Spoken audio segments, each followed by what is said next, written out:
The notification sound pierced through Marcus Wellington's exhausted haze at 11:47 p.m. He'd just gotten his 5-year-old daughter Zoe to sleep after another bout of "I want mommy" tears, and he was still sitting on the edge of her bed, his phone glowing in the darkness. The message wasn't meant for anyone living. "I miss you." 2 words he'd typed into his late wife Sarah's contact, a nightly ritual he'd maintained for the 8 months since the car accident that shattered his world. He never expected a response. Dead people don't text back. But his thumb, operating on muscle memory and bone-deep fatigue, had selected the wrong contact entirely.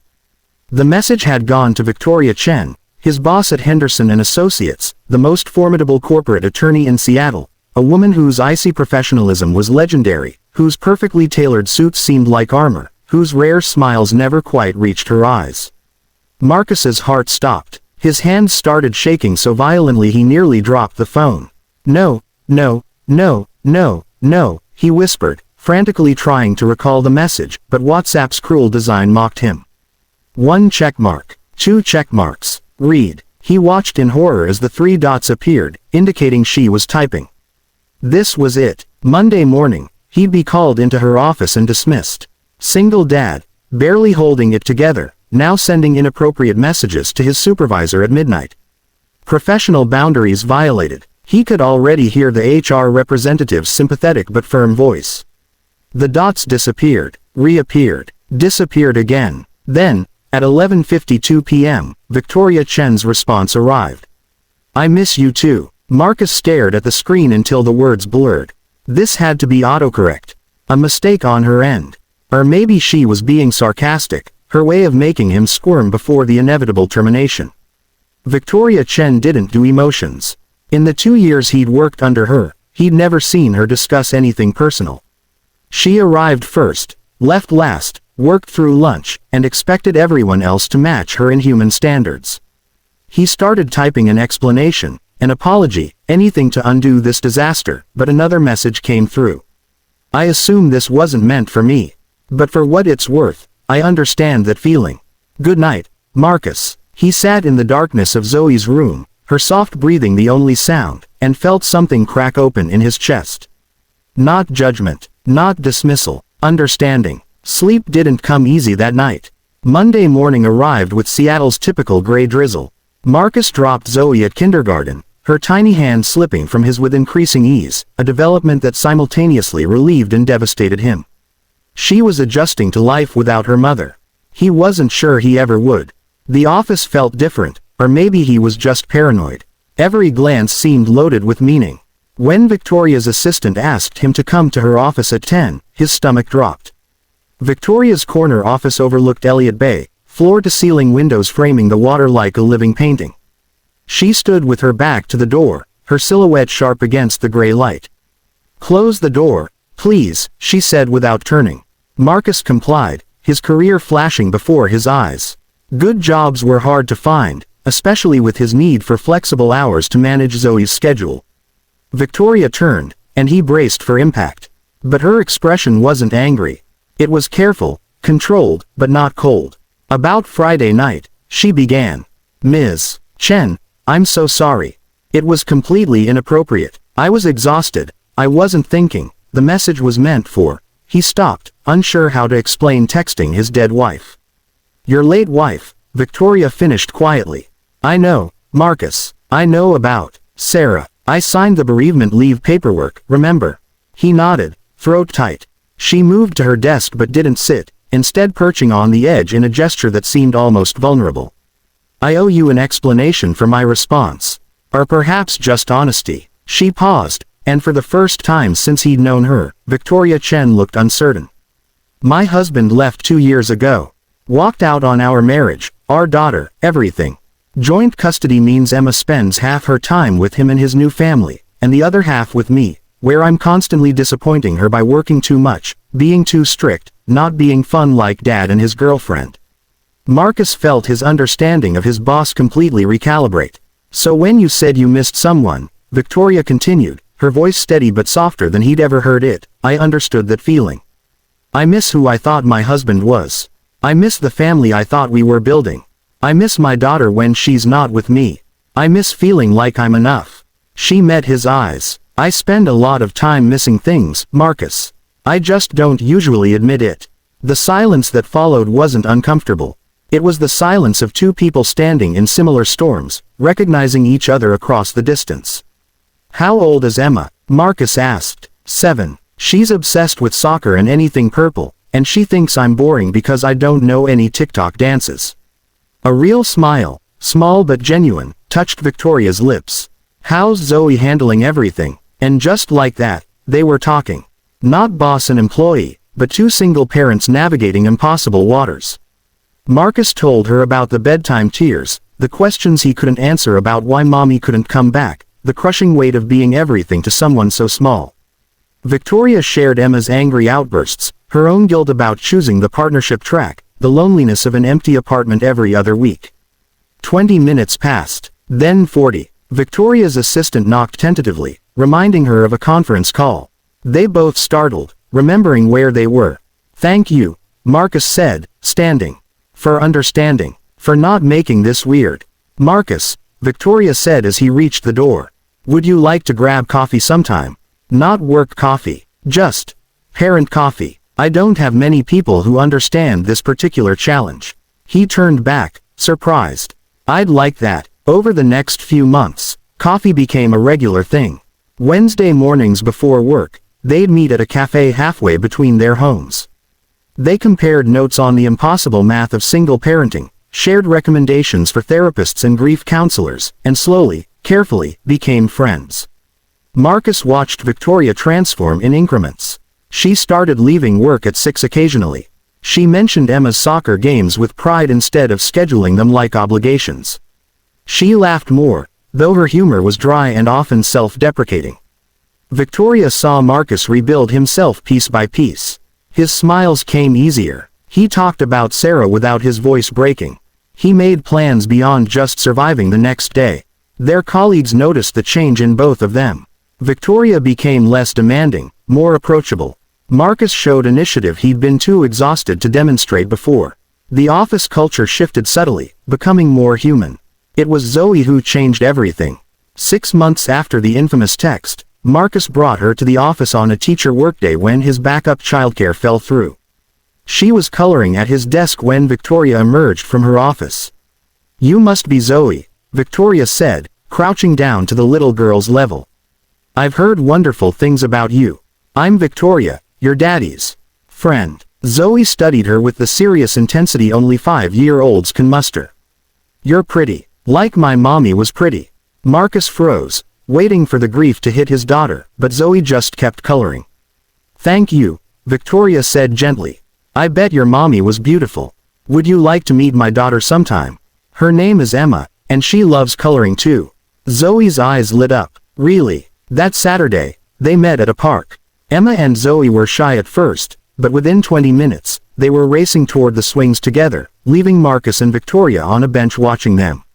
"She's amazing," Victoria said, nodding toward Zoe. "You're doing an incredible job." "So are you," Marcus replied. "Emma's wonderful, confident, strong. I see where she gets it." Victoria turned to him, something shifting in her expression. "Marcus, I need to tell you something, and I need you to know I've thought about this carefully. I'm not impulsive. I don't do anything without considering every angle." His heart rate picked up. "Okay, I have feelings for you. Real feelings. And I know that's complicated. I'm your boss, we both have children, we're both still healing from our losses. There are 1,000 reasons this is a terrible idea." She took a breath. "But I also think we're good for each other. We understand each other. And I haven't felt this hopeful about anything in years." Marcus watched their daughters on the swings, pumping their legs, reaching for the sky, fearless in the way only children can be. When did he stop being fearless? When did survival become enough? "I have feelings for you too," he admitted. "I didn't think I could. After Sarah, I thought that part of me was buried with her. But you've made me feel alive again. Like there's more to life than just getting through it." "So what do we do?" Victoria asked. "We could start with a date," Marcus suggested. "A real one. Not parent coffee. Not work lunch. An actual date where we dress up and talk about things besides our kids and our jobs." Victoria's smile was radiant. I'd like that very much. Dating as single parents was nothing like the movies. Their first date got postponed twice due to childcare emergencies. Their second date was interrupted by Emma calling in tears about a fight with her dad. Their third date included both girls because the babysitter canceled, turning it into a family dinner at a pizza place with an arcade. But slowly, carefully, they built something real. Marcus met Emma's soccer team and learned to braid hair well enough to pass 7-year-old inspection. Victoria learned Zoe's favorite bedtime stories and the specific way she liked her sandwiches cut. They navigated the complexity of introducing new people into wounded hearts, always putting their daughters first. The office was trickier. Victoria recused herself from direct supervision of Marcus, transferring him to a lateral position under another partner. They disclosed their relationship to HR properly, professionally, by the book. Some colleagues gossiped, but most were supportive. They'd watched both Marcus and Victoria struggle alone. Seeing them find each other felt like justice. A year after that accidental text, Marcus took Zoe to visit Sarah's grave. It was something they did monthly, but this time felt different. "Daddy," Zoe said, placing flowers on the headstone, "is it okay that I love Victoria?" Marcus knelt beside his daughter.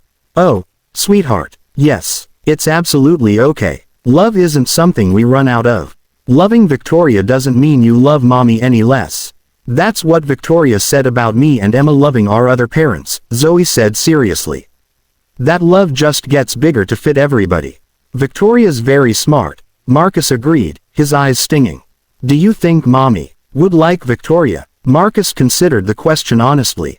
Sarah had been warmth and spontaneity to Victoria's precision and control. But they both had fierce protective love for their children, both valued integrity, both faced the world with courage despite their fears. "I think your mommy would want us to be happy," he said finally. "And Victoria makes us happy, doesn't she?" Zoe nodded. "She makes you smile like you used to." Before the sad time, children saw everything, Marcus realized. All his attempts to hide his grief, and Zoe had carried the weight of his sadness anyway. But she'd also noticed his healing. That evening, Marcus sat across from Victoria at her kitchen table while their daughters watched a movie in the living room. He told her about the conversation at the cemetery. "I want you to know something," he said, taking her hand. "That text I sent by accident. It wasn't a mistake. Maybe it was meant for Sarah, but it reached exactly who needed to hear it. You gave me permission to miss her, to grieve, but also to keep living. You showed me that moving forward isn't betrayal." Victoria's eyes glistened. "You did the same for me. I was so angry, Marcus. At my ex-husband, at myself, at the world. I thought being perfect at work could make up for failing at marriage. You taught me that being human isn't weakness. I love you," Marcus said. The words felt new and ancient all at once. Different from what he'd had with Sarah, but no less real. "I love your strength and your vulnerability. I love how you love Emma. I love the family we're building together. I love you too," Victoria whispered. "I miss who I used to be sometimes, and I'm still learning who I'm becoming. But with you, I'm not afraid of either person." From the living room came the sound of their daughters laughing at something on the screen, and it was the most beautiful sound in the world. 2 years later, Marcus stood in Victoria's backyard under strings of lights, watching Emma and Zoe dance with flowers in their hair. Small wedding, just close friends and family. Sarah's parents were there, smiling through tears, telling him Sarah would have approved. Emma's father attended with his new wife, maintaining civility for his daughter's sake. When the officiant asked if anyone objected, 7-year-old Zoe raised her hand. The crowd gasped. Marcus's heart stopped. "I object to waiting any longer," Zoe announced. "They already act married. Can we just get to the cake part?" The tension broke into laughter. Victoria caught Marcus's eye and grinned, and he fell in love with her all over again. Later, as they swayed together during their first dance, Victoria whispered, "Thank you for that accidental text." "Thank you for replying," Marcus whispered back. Two people, both broken in different ways, both missing different things, had found each other in the darkness and chosen to build toward the light. Their family wasn't traditional, wasn't simple, wasn't perfect. But it was theirs, built on honesty and healing, on the courage to love again after loss. Sometimes the wrong message reaches exactly the right person. Sometimes admitting you miss something opens the door to finding what you need. Sometimes the end of one story is just the beginning of another, better one. And sometimes, late at night when everyone else is asleep, Marcus still sends a message to Sarah's old number. Just to say thank you, to let her know Zoe is thriving, to tell her about the life they've built. He doesn't expect a response anymore. But he knows, somewhere, somehow, she's glad he found his way back to happiness. And that Victoria helped him understand that you can honor the past while embracing the future, that missing someone and moving forward aren't mutually exclusive, that love doesn't diminish when you share it, it multiplies. In the end, I miss you became I found you, and that made all the difference.